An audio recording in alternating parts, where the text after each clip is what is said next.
All right, today I'm going to make a fruit pie. I've got about 3/4 of a bag of frozen peaches and some frozen blackberries. When I get fresh fruit, I put them in the freezer in bags so they're in the right proportions and so I can use them later. Freezing them keeps them pretty fresh. So first thing I'm going to do is dump them in a bowl so that they can start to thaw, and then add some sugar and spices. So the amount of sugar varies depending on what fruit you use. Blackberries are tart, so they obviously need more sugar than the peaches will. For blackberries, I would add a whole cup. This is about 3/4 of a cup I'm going to add for that. I'm going to add a teaspoon-ish of cinnamon, because that's good with both of these fruits. When I make peach pie or cobbler, I always mix it up with a little bit of cardamom, which adds an interesting depth to the peaches, and I think it'll still come through with the blackberries in there. So now I'm gonna just let the sugar help, let these set. The sugar will help thaw the fruit a little bit and start on my crust. So for pie crust, you always start with cold or frozen butter and add 2 cups of flour. My handy dandy 2-cup measuring cup. That's awesome. And then you take a pastry blender or 2 knives and you cut the butter into the flour. And just keep doing that until every piece of flour is coated with the butter. So if you don't have a pastry blender, you use 2 knives and just cross them like that. Looks like a charm. No stirring, because that will make it hard and not flaky like the best pie crusts. You can also do this in the food processor. I just don't like to clean the food processor, so I do it this way a lot. All right, the other trick to flaky good pie crust is to use not only cold or frozen butter, but ice water when you start sticking it together. I've got this dough pretty well, the butter is pretty well distributed among the flour, so that's pretty good. This will be a nice flaky crust, and I'm going to just very slowly pour the ice water in. The recipe calls for, I think, 6 tablespoons, but it seems to never be exactly what you need. You want it to stick together into a ball. There again, no stirring, just kind of pull up from the bottom. You can see it's starting to stick together, so I don't want to add too much water. Just enough so it's all one lump. All right, this is mostly stuck together. Yeah, I'm still stirring it by pulling up from the bottom any dry pieces of flour, but I've got enough water in here that I can make it into a ball.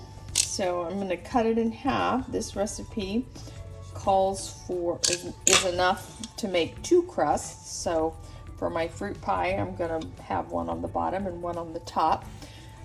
If I was making a different kind of pie that didn't need a top crust, I would either put it in the freezer or make 2, because 2 is always better than 1 when it comes to pie. So the next thing is to roll it out. And to do this, you need a clean surface. You can either use the counter, or I have this handy dandy fancy pie crust bag thing that I'm going to use. I found that at the King Arthur store a couple years ago. So I'm going to plop my dough in the middle with a little bit of flour, and I'm going to make it sort of round. It's not important at this stage. And then because the way this thing works, I'm going to zip it up and get my rolling pin and roll it out. If you're using the counter, of course you don't need that step. Get my rolling pin and roll this out. Now generally you want to flour your rolling pin. I don't need to do that with this thing. I think I need a little bit more counter space. This kitchen is small, and a lot of people have small kitchens, so that's not a bad thing to illustrate. That don't need a ton of space. You just roll it one way and then the next, so you get it sort of round and the size that you want.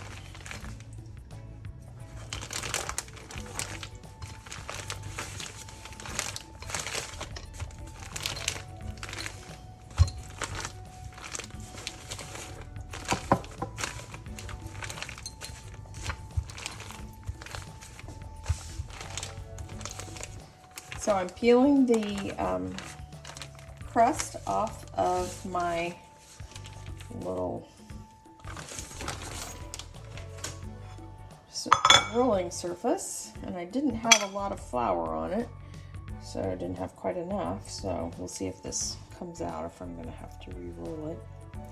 Hopefully not, because that will make it a little tougher and not as flaky as you would like if you have to roll it out again. But it's not the end of the world. It's not going to be awful. All right, now I'm going to check on my fruit, see if it's thawed enough. Probably not. I'm going to have to let this sit a little bit because I can't spread that piece of peach. Okay, before we put the fruit in, we want to ventilate the pie crust so that it doesn't rise up as it's cooking, and hopefully stays in place. So the fruit's still a little bit frosty, but it's soft enough I can mix it up. Now if there were a lot of juice, I'd put a little bit of flour or cornstarch in here to soak up the juice, but I think this will be fine. Now I'm just going to put this top crust over the pie and seal it up. Sealing it up is kind of my favorite part. You pinch it with 3 fingers like that and tear off any extra. This got warm while I was waiting on the fruit to thaw. Shouldn't be quite this sticky if you don't have to leave it set. I probably should have stuck it in the fridge.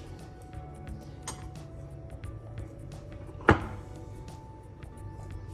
you go all the way around, sealing it, the top crust to the bottom crust, and then poke a few vent holes in it. You can also do this by making strips, but that just seems like too much trouble to me. So when I get done pinching it all, it'll go in the oven. All right, I always put pies on a cooking sheet before I put them in the oven in case they bubble over and makes the oven not quite as messy. There we go. I nearly forgot, you need to cover the edges of the pie before you put it in the oven. You can use aluminum foil for this, just tear off strips and kind of place it around. The middle of the pie takes longer than the edges to cook, takes longer to cook, so your edges will be really burnt if you leave it the whole time. So we cook it like this for the first 30 minutes, and then the last 15 we take it off to crisp the edges.